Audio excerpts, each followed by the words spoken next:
What's up, world? It's your favorite vegan go-getter, Hertz. I'm your host, and you're listening to the Built for Anything audio experience. And on this episode, I'm going to talk to you about why you need to wake up early, and I'm going to talk to you about Netflix. So stay tuned. Thank you for listening, and enjoy the show. Oh, what a day. Let me tell you, I've been making content all day.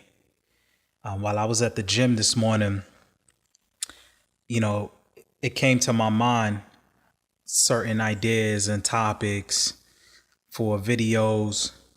And I did 2 videos today for my YouTube channel, Built for Anything. Yes, I know, shameless plug. But I wanted to elaborate further on those videos on the podcast. There's something very therapeutic about sitting down and just talking into a microphone. I feel like I'm on a therapist's couch or something. Oprah's couch.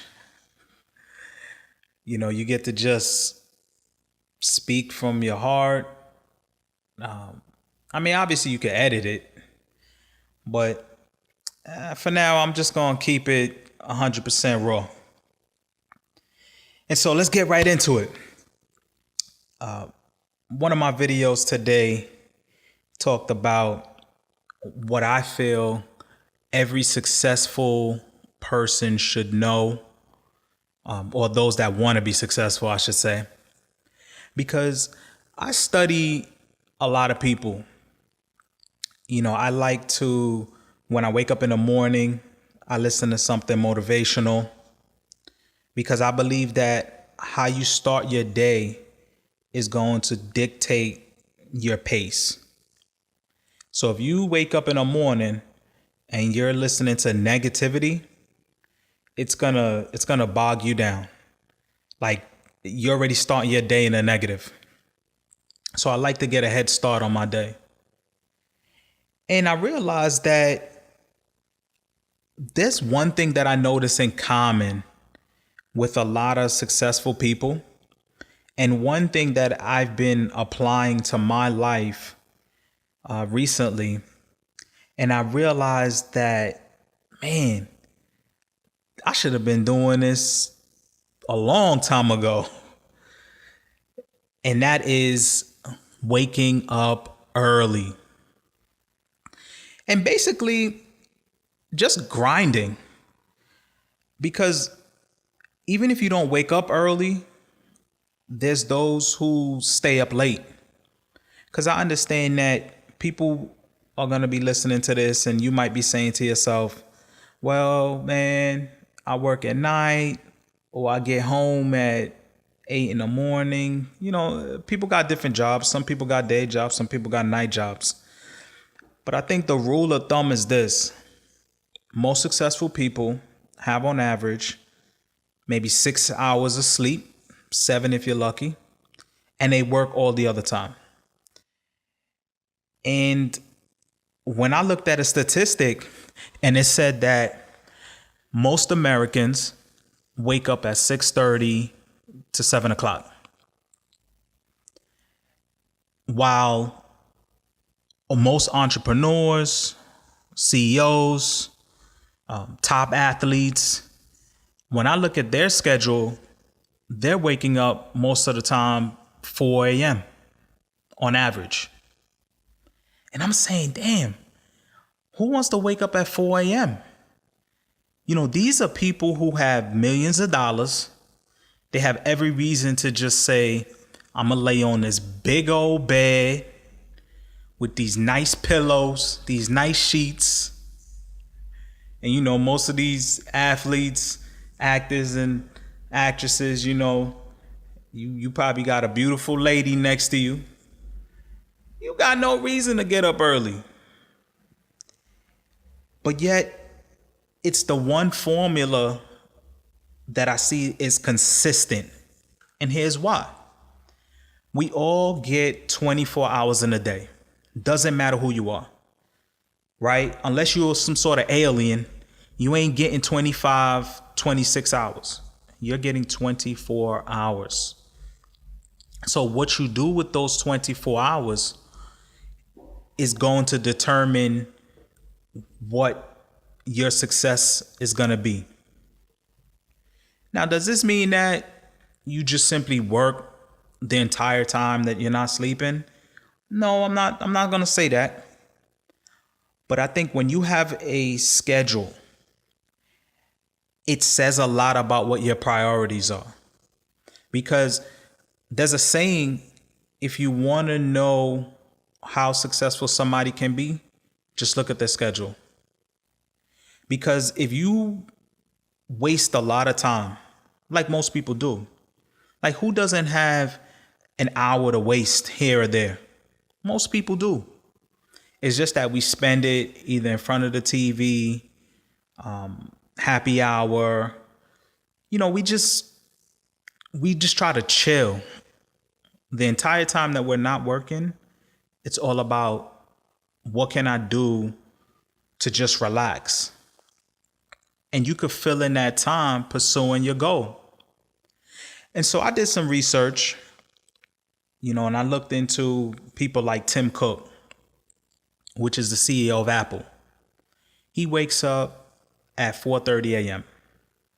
I'm sorry, 3:30 a.m. And he doesn't just get up and go right into work. He gets up early so he can go to the gym, shoot some emails, read some emails. He says he goes to Starbucks, gets some coffee, eats breakfast, and gets right into his work. So by the time 7, 8 o'clock comes, he's well into his day, where most people are just rolling out of bed. That extra 3-4 hours is critical. That is the biggest difference between the elites and the non-elites. And it doesn't just stop with him. I'm sure we're all familiar with Dwayne Johnson, The Rock, for those of you who don't know who he is. If you don't, then you must be living underneath a rock. But he talks about his work ethic and the fact that he gets up, I believe it's 4 a.m. And he even has like an alarm clock on iTunes where you could download it and basically just wake up the same time he wakes up on the App Store. And he posts videos, and you got to think to yourself, this is a guy whose schedule is probably very hectic. You're doing movies. That means you got to be on shoot, TV shows, a lot of traveling, promotion. I mean, you really have to be very diligent in order to survive that kind of schedule.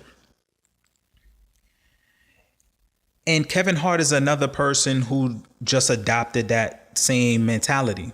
I think he wakes up at 5 a.m., in the gym by 5:30, back home 6:30, takes his kids to school, then gets right into work,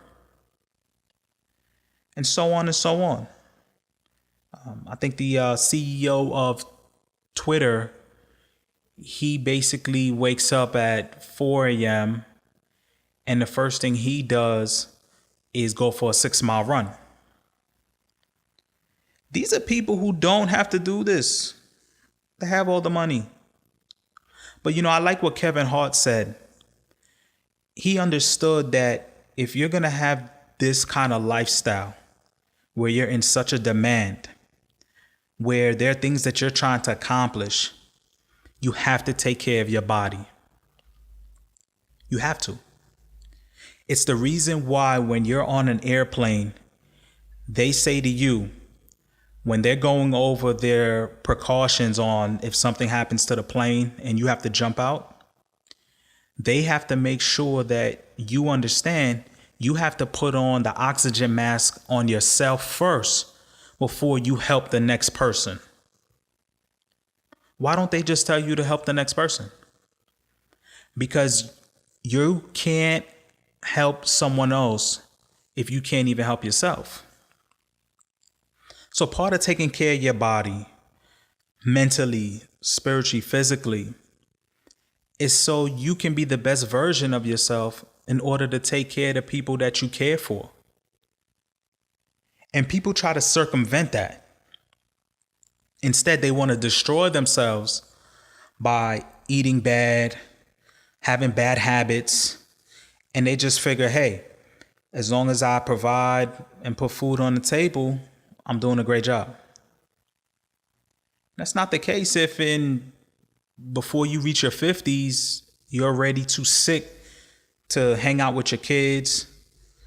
You can't do half the things that you used to do when you were younger.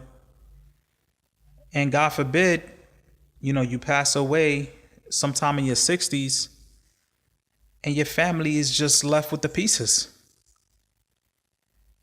That's not the way to live. And so going back to waking up early, you really, truly have to want it. So I'll be honest with you, I'm not a morning person. And I'm slowly getting my body into the habit of waking up at 5 a.m. And that took some time. Because in order for you to wake up that early, or 4 a.m. or 3 a.m., and I'm not talking about waking up and going right to work 15, 20 minutes later. I'm talking about maybe you don't have to work until 9 or 8, but you're up at 3 or 4 in the morning. It's to get a leg up on the competition, get most out of your day. But again, if it's important to you, you'll do it. Because I've seen people wake up really early for the silliest things. People will hang in line for iPhones. I'm guilty of it. To the wee morning. You got people that'll stay out late or go early for sneakers. Those new releases. I'm guilty of doing that at one point in my life. So it can be done. But when you have a why, when you have something that motivates you, something that you're trying to accomplish, waking up early gives you the opportunity to accomplish so much in a short bit of time. Because if you think about it, if you wake up early enough and you knock out your workout, you get started on your work, let's say you finish 5, 6 o'clock. That's already 8, 9 hours that you killed. So the earlier you start, the more you accomplish, the earlier you can maybe get into bed. The earlier you can get into other things because you've accomplished what you needed to accomplish.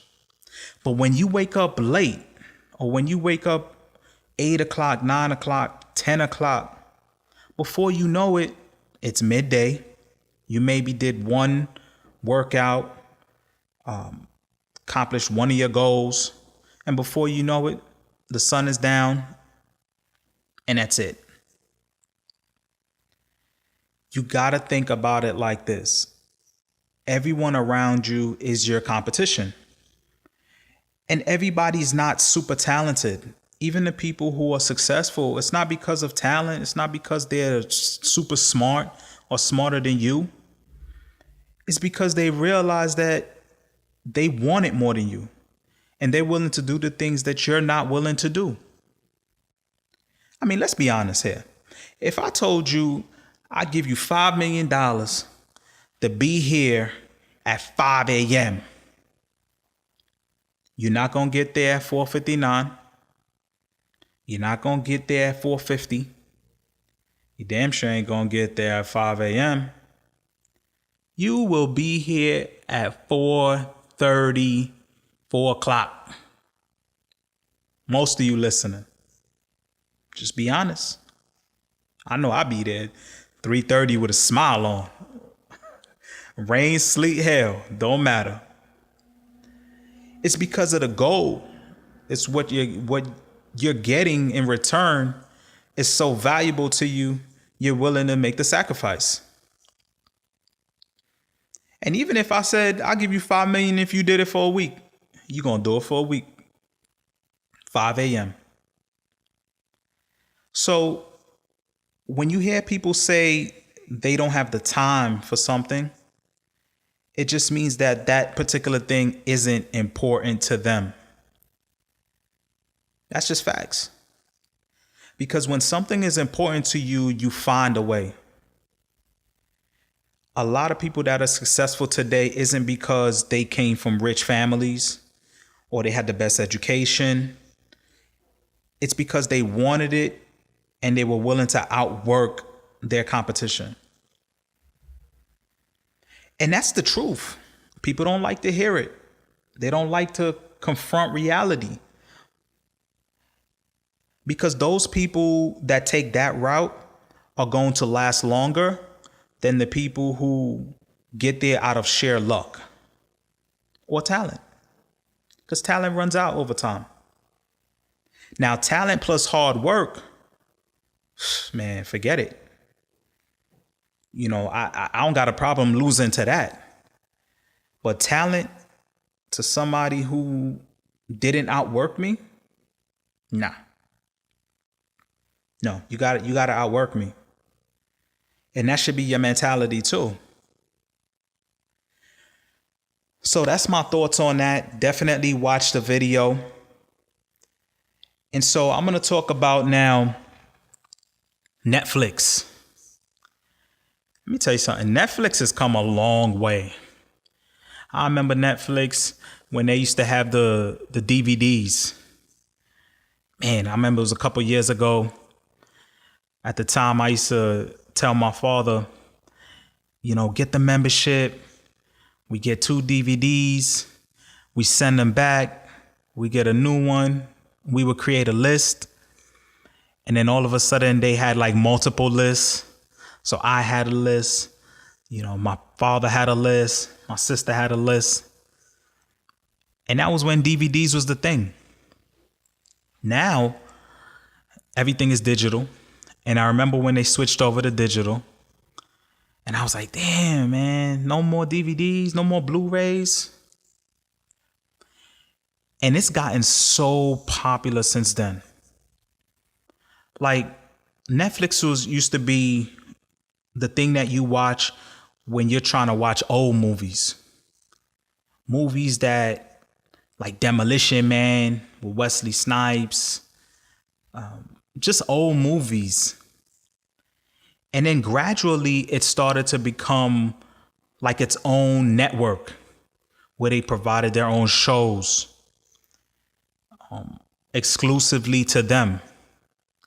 And that's when things started to really pick up.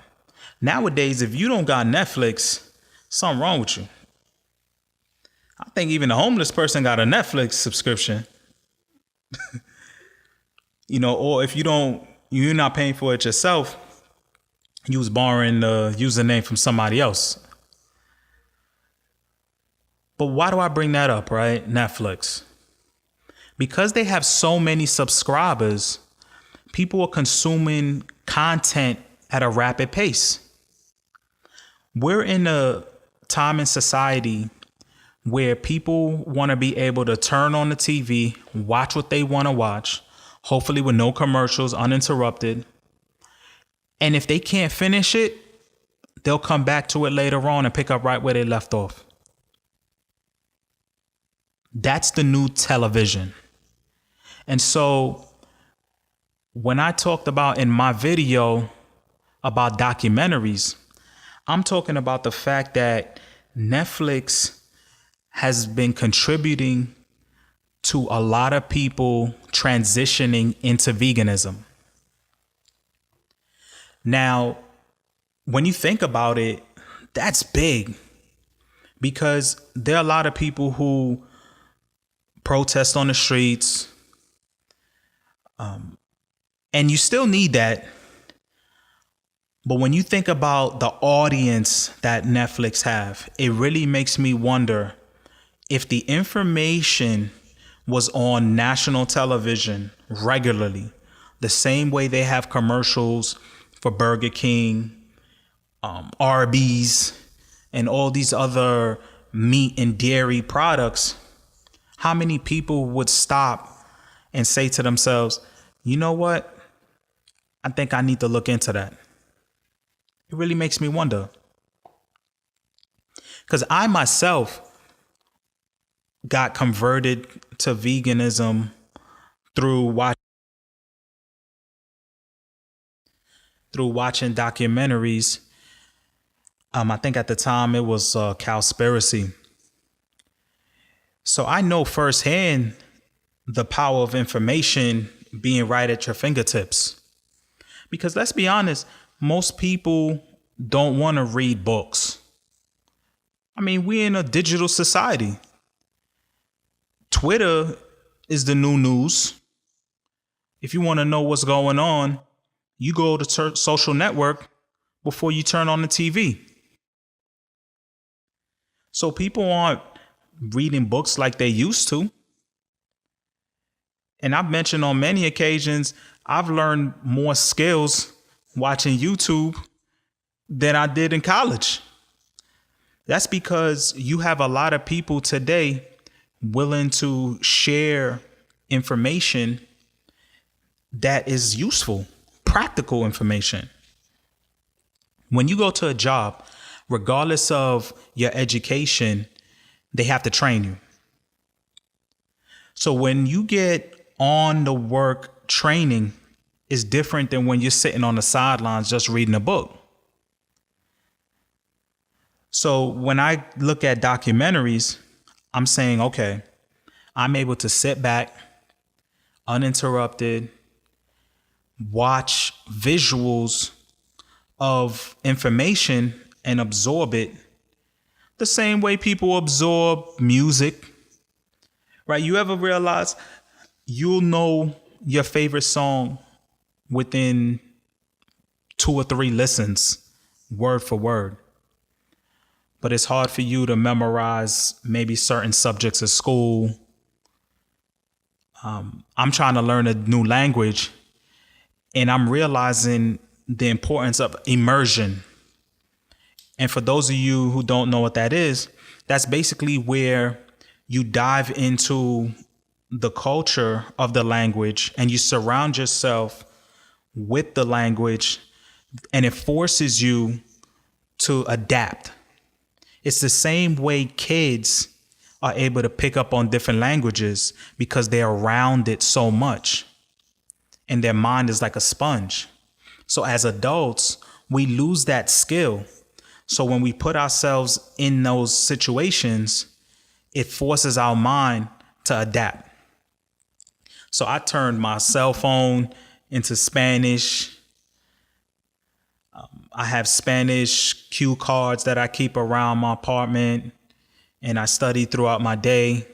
I listen to a lot of Spanish music, just to get familiar.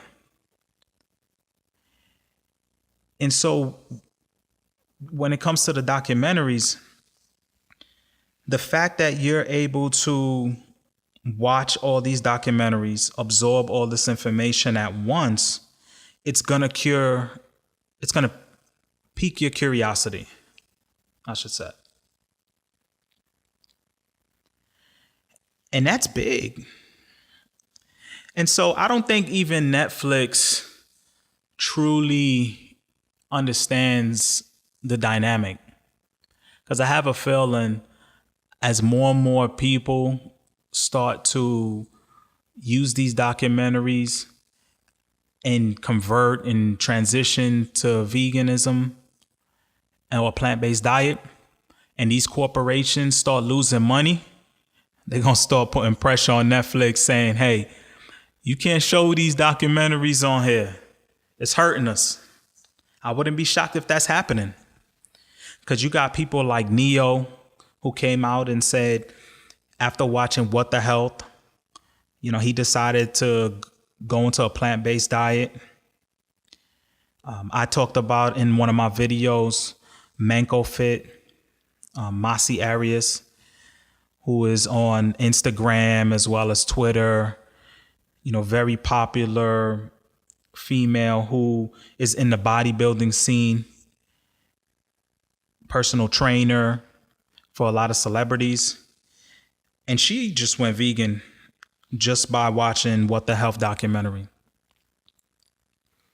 So it's happening. And many, many other people. Even me, I'm here in Dallas. And I could tell you that when I go into these vegan restaurants, they're becoming more and more packed. And do I think every single person in there is vegan? I doubt it. But the fact that they're getting over the hump of, oh, there's nothing that I could eat. The food isn't tasty. I need meat in order to feel full. When you can get over that huddle, that's it. That's a step in the right direction.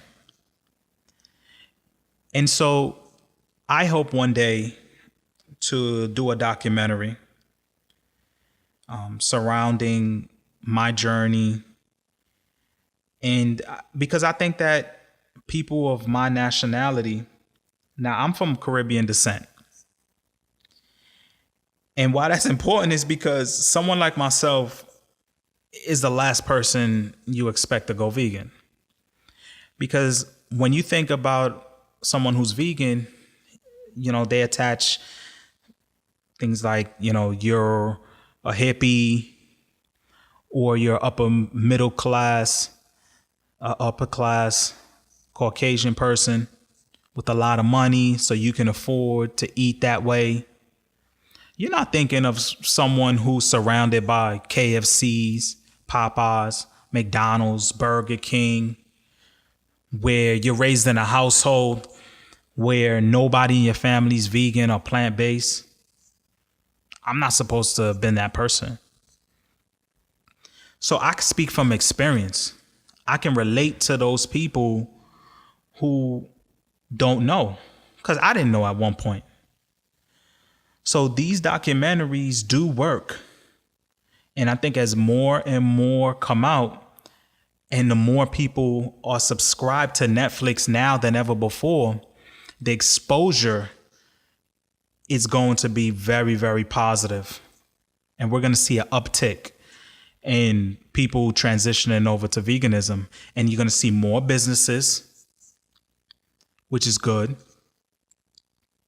And hopefully in a couple of years, with the information that we have about the planet and what we do to these animals, that people will listen and realize that they have to take accountability, or we're just contributing to the destruction of not just ourselves, but this very planet that we walk on.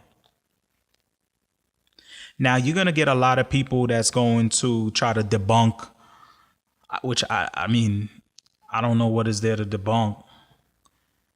Information is there. Some people want to lean on science. Some people want to call it a cult. I mean, look, at the end of the day, there's a couple things you just can't refute. Here in the United States, we have the highest obesity rate. We're the sickest of any other nation. Yet at the same time, we have the most money put into healthcare. We have the most money put into gyms. And yet we're the most sick. We're dying from diabetes, heart disease, cancers. It's just, the Western diet is crap. Let's just call it what it is. So something has to change. It has to. And so I challenge people to have an open mind and understand that people got to do it in phases and transitions. So, I'm not here to force anybody, but I am here to tell you that the information is there. Because it's one thing to be ignorant. It's another thing to want to be ignorant. And we shouldn't want to be ignorant. Okay. So that's the podcast for today. Thank you for listening. And this is my second one. So I'm still getting used to the audio and the format. So like I said before, it will improve. But I thank you for listening and hanging in there with me. For those of you who don't follow me, it's built for the number 4, anything, all one word. And you can find me on YouTube, Twitter, Facebook, Snapchat. I'm not hard to find. Leave me any comments. And like I said, I am working on getting this podcast on SoundCloud. So expect that to happen soon, as well as iTunes and all the other major audio distributors. Thank you for listening. It's Built for Anything. Peace and love. I'll catch you on the next show. Be great, y'all.